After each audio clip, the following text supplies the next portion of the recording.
हदीस अबू दाऊद शरीफ की, जिसके रावी हैं हजरत औस इब्ने औस।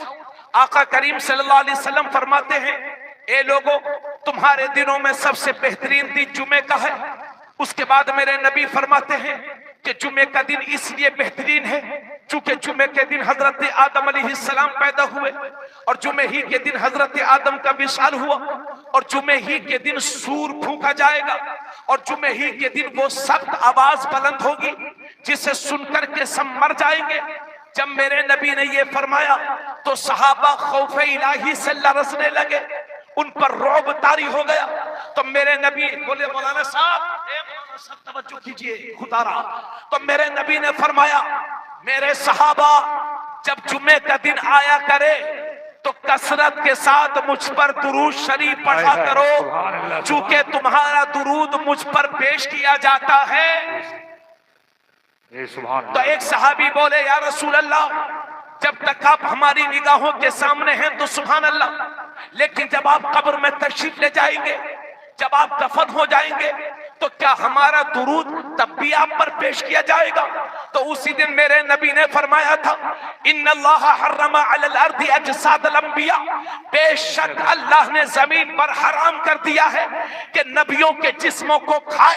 और दूसरी हदीस में है, इन्नल्लाह हर्रमा अलल अर्दी अन ताकुल अजसादल अंबिया व नबियुल्लाहि हय्युन युरसा, बेशक अल्लाह ने जमीन पर हराम कर दिया है कि नबियों के जिस्मों को खाए, लिहाजा अल्लाह के नबी जिंदा हैं, उनकी कब्र ही में उन्हें रोजी दी जा रही है। सुभान अल्लाह, सुभान अल्लाह। और मुस्लिम शरीफ की हदीस में है कि जुमे का दिन हफ्ते की ईद होता है। अब जिला सीतापुर के मुसलमानों, मुझे कहने दो कि जुमे के दिन हजरत आदम अलैहिस्सलाम पैदा हुए और जुमे ही के दिन हजरत आदम का विशाल हुआ, तब भी जुमे का दिन हफ्ते की ईद बन गया। तो अगर 12 रबीउल अव्वल शरीफ को मेरे नबी पैदा हुए हैं और 12 ही तारीख को हुजूर का विशाल हुआ है, तब भी ईद मिलादुन नबी मनाने में हर्ज क्या है? नारे तकबीर, नारे रिसालत, ईद मिलादुन नबी, सरकार की आमद, दिलदार की आमद,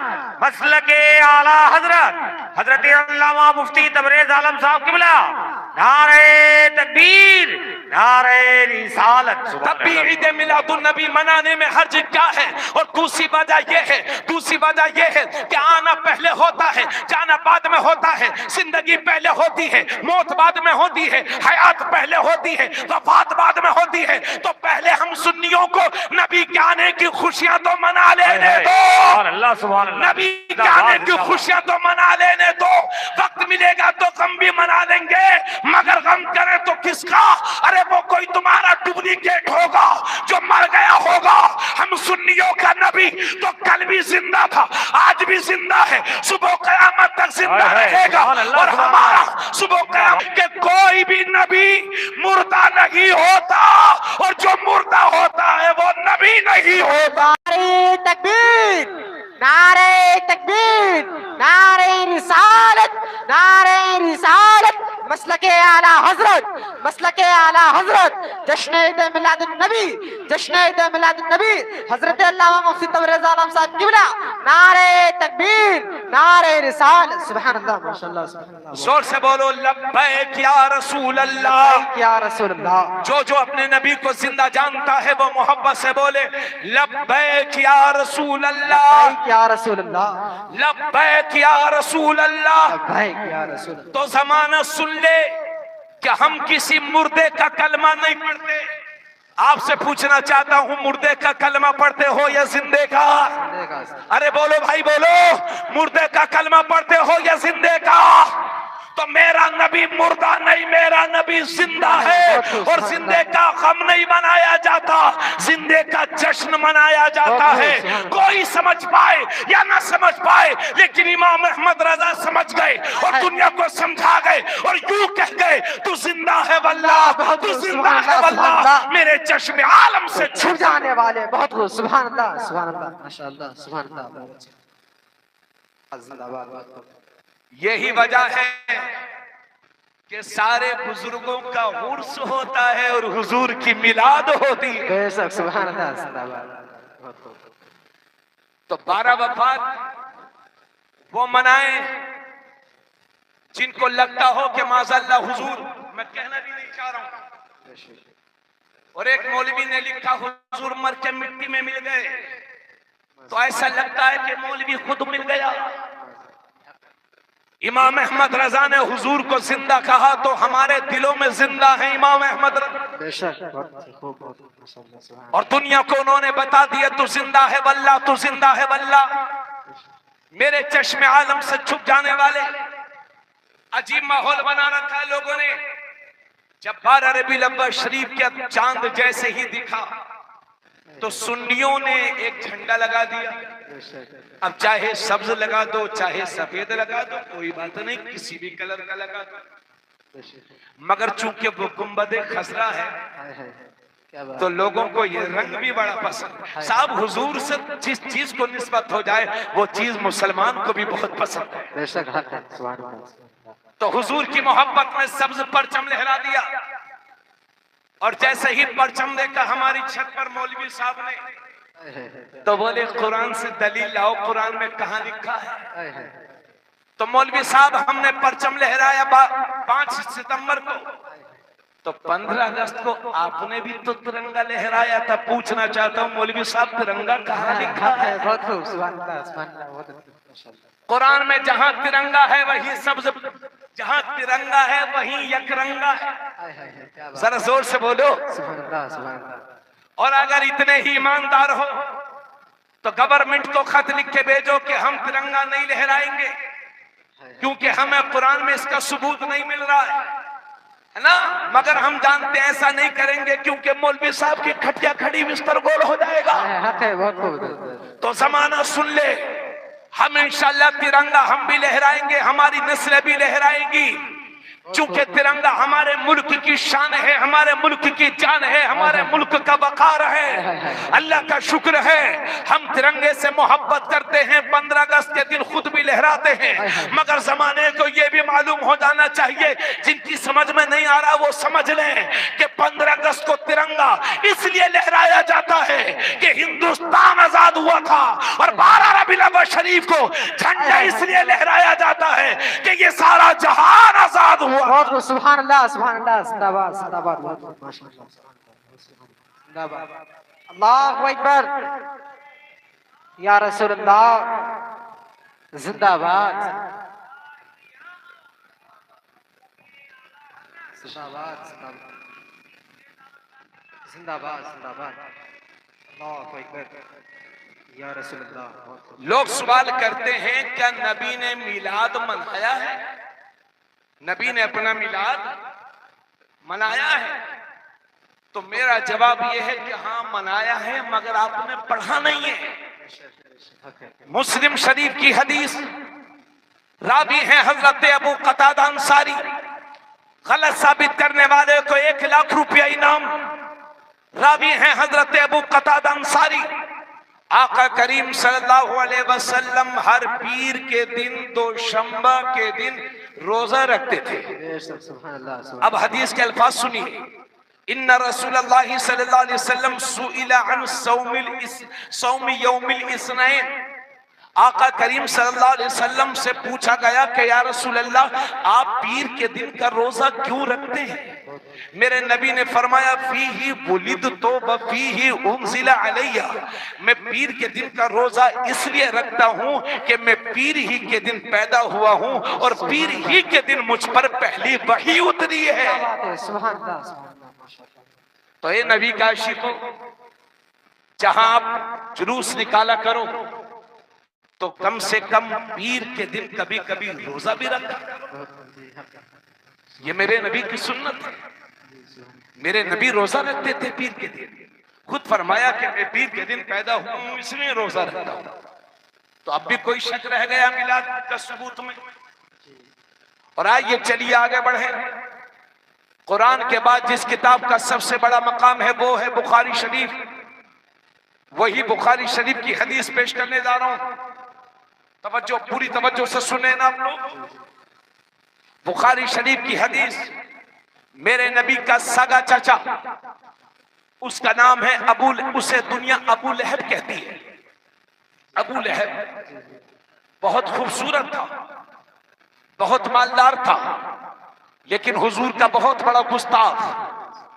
आका करीम सल्लल्लाहु अलैहि वसल्लम ने एक मौके पर मक्का शरीफ में लोगों को पहाड़ी पर बुलाया, और जब अहले मक्का आ गए तो मेरे नबी ने इरशाद फरमाया, ए लोगों, अल्लाह एक है और मैं उसका रसूल हूं। तवज्जो चाहूंगा, अल्लाह एक है और मैं उसका रसूल हूं, अल्लाह के सिवा किसी की इबादत ना करो। तो अबू लहब भी उसी मजमे में था, कहने लगा, तब्बन लका साइर अल-यौम अलिहाजा जमातना, मोहम्मद माज़अल्लाह तुम हलाक हो जाओ, बर्बाद हो जाओ, क्या तुमने हमें इसीलिए इकट्ठा किया है? नबी की शान में गुस्ताखी हुई, मेरे नबी खामोश रहे, लेकिन नबी की तरफ से जवाब दिया नबी के रब ने, और अबू लहब की मजम्मत में कुरान में पूरी सूरह उतार दी। तब्बत यदा अबी लहब व तब, अबू लहब के दोनों हाथ टूट जाएं और वो हलाक हो जाए, और वो हलाक हो ही गया। जब उसे पता चला तो बोला, मेरा माल बचा लेगा, मेरी औलाद बचा लेगी। कुरान ने कहा, मा अगना अन्हु मालुहु व मा कसब, न माल बचा पाएगा न औलाद। सयस्ला नारन ज़ात लहब, अन करीब शोलो वाली आग में होगा। वमराअतु, और अबू लहब की बीवी हुजूर की सगी चची बहुत मालदार थी, मगर इतनी बड़ी मेरे नबी की दुश्मन कि खुद जंगल जाती, कांटों की गठरी बांध कर लाती, हुजूर के रास्ते में डालती। यही उसका महबूब मशगला था। एक दिन कांटों की गठरी बांध करके ला रही थी, रास्ते चलते चलते थक गई तो एक जगह आराम करने के लिए रुक गई। अल्लाह का हुक्म हुआ, एक फरिश्ता आया और उसी खजूर के छाल के रस्से से उसकी गर्दन में वो रस्सी डाल दी और वो फांसी का शिकार हो गई। काम खत्म। कुरान कहता है, वमराअतु, और अबू लहब की बीवी हम्मालतल हतब, गठरी उठाने वाली, फी जीदिहा हब्लुम मिन मसद, उसके गले में खजूर की छाल का रस्सा। सूरह पूरी हो गई। यही अबू लहब जब मेरे नबी अपनी माँ के पेट में सिर्फ 2 महीने के थे तो 25 साल की उम्र पाकर हजरत अब्दुल्ला दुनिया से तशरीफ ले गए। और जब मेरे नबी की दुनिया में आमद होने वाली थी तो मेरे नबी का यही जो अबू लहब है ना, ये सगा चचा भी था, मुस्ताखी रसूल। इसकी एक बांदी थी जिनका नाम है सुवैबा, और ये सुवैबा वो हैं कि आका करीम सल्लल्लाहु अलैहि वसल्लम ने पैदा होने के बाद सबसे पहले अपनी माँ का दूध पिया और उसके बाद हजरत सुवैबा का दूध पिया, और बाकी मुद्दत रज़ात हजरत हलीमा सादिया के घर में पूरी की है। हजरत, तो ये सुवैबा, तवज्जो चाहूंगा, बिजली की तरफ मत देखिए, इधर देखिए, थोड़ी देर और सुन लीजिए। यही सुवैबा हुजूर की रज़ाई माँ भी है। मैं अबू लहब ने सुवैबा से कहा, सुवैबा अबू लहब की लोंडी थी, कनीज थी, बांदी थी।